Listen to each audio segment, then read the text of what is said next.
আইনত বিয়ের 2 বছরের মাথায় শেষ হলো অর্ণব আর ইপ্সিতার সম্পর্ক। চলতি মাসে ডিভোর্স হবে অর্ণব আর ইপ্সিতার। খবরের শিলমোহর বসালেন অভিনেতা নিজেই। আপনাদের সবাইকে স্বাগত সিনে গসিপে। 2022 সালে আচমকাই আইনত বিয়ে করেছিলেন অর্ণব আর ইপ্সিতা। ছবি শেয়ার করে অনুরাগীদের খুশ করে দিয়েছিলেন তারা।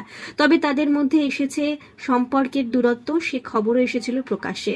তবে সেই সমস্ত দূরত্ব ভুলে কাছাকাছিও এসেছিলেন তারা। দেখা গিয়েছিল ঘুরতে গিয়েছিলেন নর্থ বেঙ্গলের দারিংবাড়ি। সেখানে একসঙ্গে কাটিয়েছিলেন সময়, শেয়ার করেছিলেন ছবি। ঝাপসা ছবিতে দুজনের ভালোবাসা ছিল স্পষ্ট। গত বছর অর্ণবের জন্মদিন সেলিব্রেট করতে দেখা গিয়েছিল ইপ্সিতাকে। তবে এ বছরে এলো দুঃসংবাদ। দুজনের সম্পর্ক হলো আলাদা, পথ চলা হলো আলাদা। অভিনেতা অর্ণবের সঙ্গে যোগাযোগ করা হয়।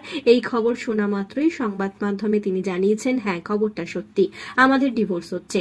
আগেও একবার ছাড়াছাড়ি হয়েছিল, তবে চেষ্টা করেছিলাম, আর হলো না। ডিভোর্স ফাইল করা হয়ে গেছে। এই মাসেই আমরা আইনতভাবে আলাদা হয়ে যাব। কয়েকটা দিন পরেই মামলার শেষ শুনানি। জলথইথই ভালোবাসায় দেখা গিয়েছিল দুজনকে একসঙ্গে অভিনয় করতে। একে অপরের বিপরীতে না দেখা গেলেও দেখা গিয়েছিল বৌদি দেওরের চরিত্রে দুজনকে। শোনা গিয়েছিল এই ধারাবাহিক যখন শেষের দিকে সামাজিক বিয়ে করবেন তারা। তবে সামাজিক বিয়ে আর করা হলো না।